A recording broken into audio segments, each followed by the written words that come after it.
चलिए आइए देखते हैं क्लास 12th का जो आज पेपर हुआ है। आज 15/6/2020 को जो पेपर हुआ है आज मैथ्स का, मैथमेटिक्स का, उसके ऑब्जेक्टिव को सॉल्व करते हैं। केवल हम इस वीडियो में ऑब्जेक्टिव को जल्दी से जल्दी सॉल्व करने की कोशिश करेंगे और जो पूरा और है ऑब्जेक्टिव के अलावा जो पूरा सिलेबस बचता है पूरे क्वेश्चन का, उसको मैं तुरंत ही अगले वीडियो में बनाऊंगा। तब से आप ऑब्जेक्टिव को अपने चेक करिए, तब से मैं बना देता हूं, ठीक है ना। तो चलिए शुरू करते हैं क्वेश्चन नंबर 1 के ऑब्जेक्टिव को। देखिए सभी क्वेश्चन एनसीईआरटी से ही आए हुए हैं, अलग से नहीं आए हुए हैं। आपको बुक जो मिली हुई थी आपको उसी में सारे क्वेश्चन मिल जाएंगे। तो चेक करते हैं, देखते हैं। चलिए देखिए ये पहला क्वेश्चन है, क्वेश्चन नंबर 1 का सही विकल्प चुनकर लिखिए। तो 1 का पहला क्वेश्चन है जो उसमें दिया है, देखिए क्या दिया है, आप भी देख सकते हैं। क्वेश्चन दिया हुआ है, देखिए क्वेश्चन दिया हुआ है, यदि ए बराबर सेट 1 2 3 हो तो ऐसे संबंध जिनके अवयव 1 2 और 1 3 है हो तो, और जो स्वतुल्य तथा सम्मित है, स्वतुल्य भी है और सम्मित है किंतु संक्रामक नहीं है। स्वतुल्य तथा सम्मित है किंतु संक्रामक नहीं है, ऐसी की संख्या होगी। तो की संख्या कितनी होगी? मात्र 1 हो सकती है, उसके अलावा नहीं हो सकती, मात्र 1 हो सकती है। इसका ऑप्शन ए है, ठीक है ना। दूसरा क्वेश्चन है tan inverse √3 minus sec inverse -2 equal to कितना होगा? आप चेक कर लीजिएगा, मैंने चेक किया था, -π/3 आया। तीसरा क्वेश्चन देखिए 3/3 कोटि का कुल अवयवों को कुल कितनी संख्याएं होंगी जब प्रत्येक की प्रविष्टि 0 और 1 है। तो 0 और 1 कितने एलिमेंट हैं? 2 एलिमेंट हैं और इनकी प्रविष्टि कितनी करनी है? 3/3 की करनी है, यानी 2 की प्रविष्टि 9 यानी 512, ठीक है ना। या डी क्वेश्चन, ठीक है ना। इस तरह से 3 क्वेश्चन। चौथा क्वेश्चन देखिए यहाँ पे, चौथा, ठीक है। तो π/3 पहले का 1, दूसरे का -π/3, तीसरे का डी यानी 512। चौथा क्वेश्चन ये चौथा क्वेश्चन का डी क्वेश्चन है एडजॉइंट अपॉन, मैं दिखा देता हूं, डी बराबर है एडजॉइंट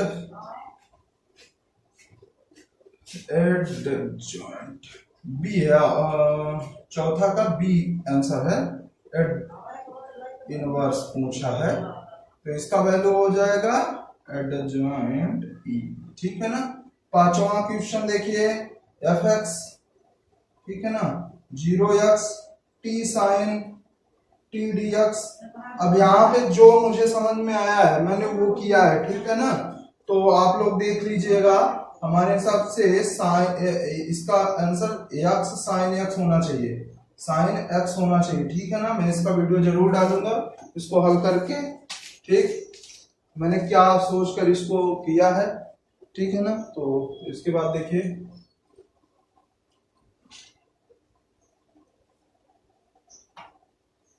ठीक है, पहला क्वेश्चन हो गया सबका।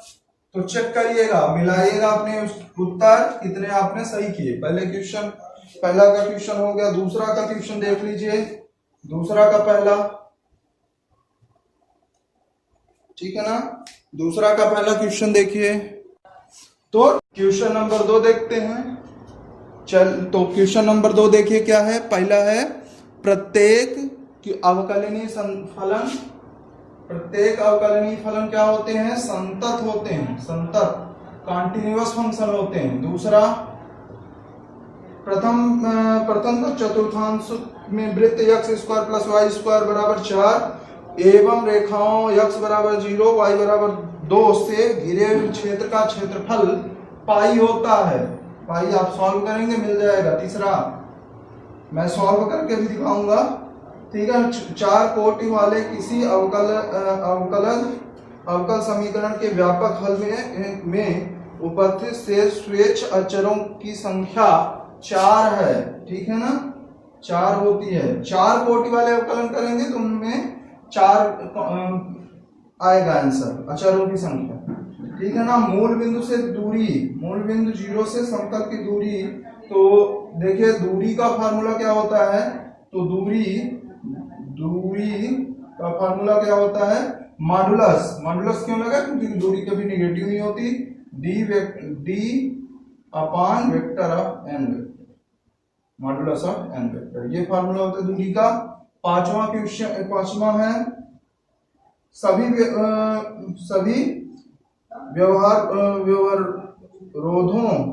व्यवरोधों और ऋणोत्तर व्यवरोधों x is greater than 0 और इक्वल और greater than y is equal and greater than 0 के द्वारा निर्धारित उभयनिष्ठ क्षेत्र का एक रेखीय प्रोग्रामन समस्या का कहलाता है,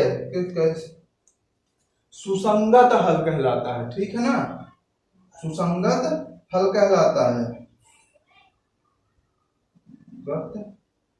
हल कहलाता है। ठीक है ना, सुसंगत हल कहलाता है। ठीक, अगला तीसरे का, ठीक है ना, तो इसको मैं मिटा देता हूं, ये दूसरे का क्वेश्चन है, मैं इन सब को हल करके भी दिखाऊंगा। फिलहाल तो मैं जल्दी से इसके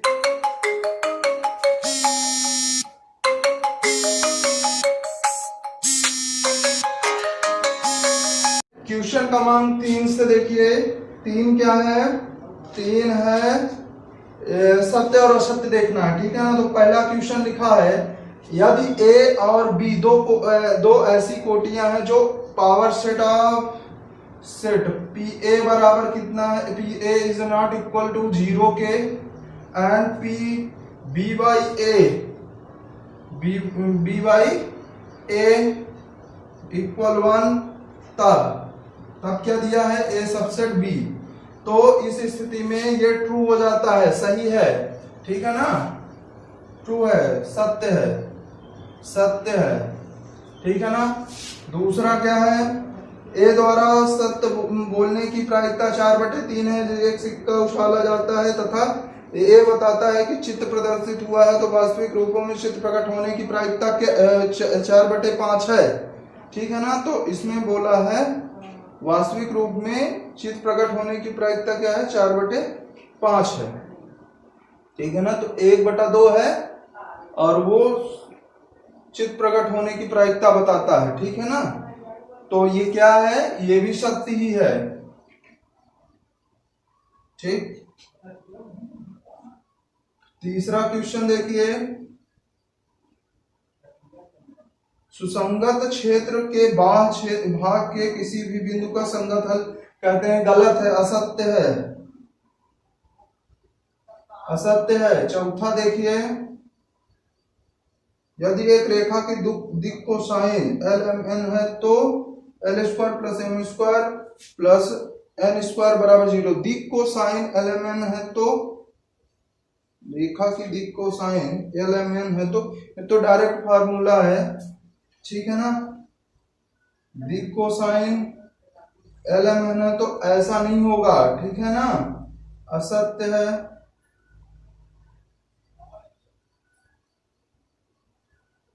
पांचवा, सदिश योग शून्य होता है, त्रिभुज का सदिश योग क्या होता है, शून्य होता है, सत्य है, सत्य है। ठीक है ना, चलिए आगे चौथा क्वेश्चन करते हैं।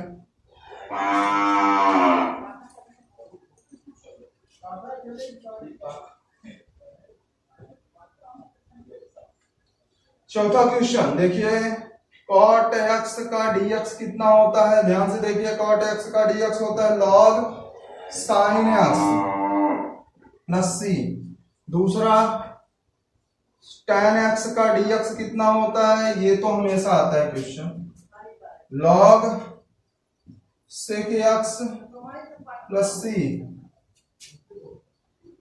dx upon √sec² plus a² का क्या होता है फार्मूला, ये होता है log x plus √x² plus a² plus c। देखिए dx upon x square plus a square का फार्मूला क्या होता है? सीधा होता है 1 upon a tan inverse x upon a plus c. सबसे बड़ा वाला अंतिम वाला है नीचे, बड़े वाले क्वेश्चन फार्मूले हैं जो दो दिए हुए थे, ठीक है ना, इस तरह से। तो इनका पहले तो x बाई 2 रूट ऑफ जितना वो लिखा है x square plus a square by 2 log modulus of x plus root of x square plus a square plus सी।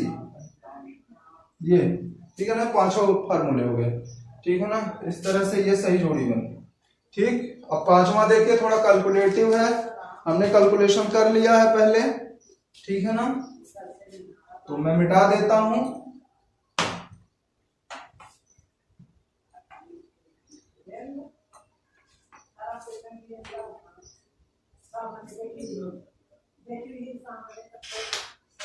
चलो देखिए, पहला क्वेश्चन है, यदि एक वृत्त की त्रिज्या 6 सेंटीमीटर पर आर्क के सापेक्ष क्षेत्रफल परिवर्तन की दर क्या है?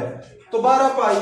तो 12 पाई में लिख देता हूँ। 12 पाई कैसे आया, वो भी कुल मिला के वृत्त का क्षेत्रफल बराबर 2 पाई आर स्क्वायर। अब इसका एरिया आर के सापेक्ष परिवर्तन करना है, तो डी आर कर दीजिए, आ जाएगा 2 पाई आर की वैल्यू रख दीजिए 6, ठीक है ना, 6 2 पाई, वो 12 पाई,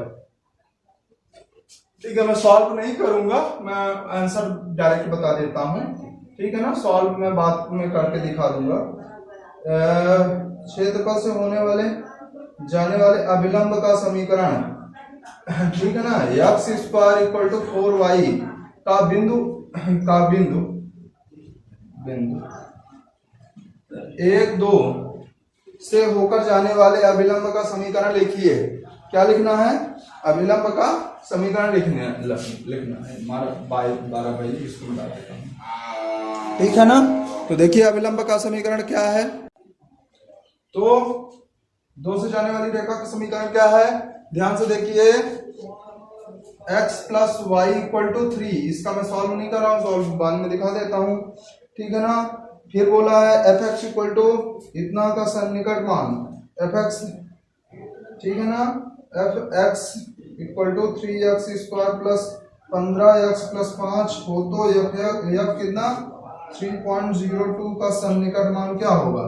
सन्निकट मान इसको हल करके आप निकाल सकते हैं, मैंने निकाला था 77.06 आएगा समथिंग, ठीक है ना।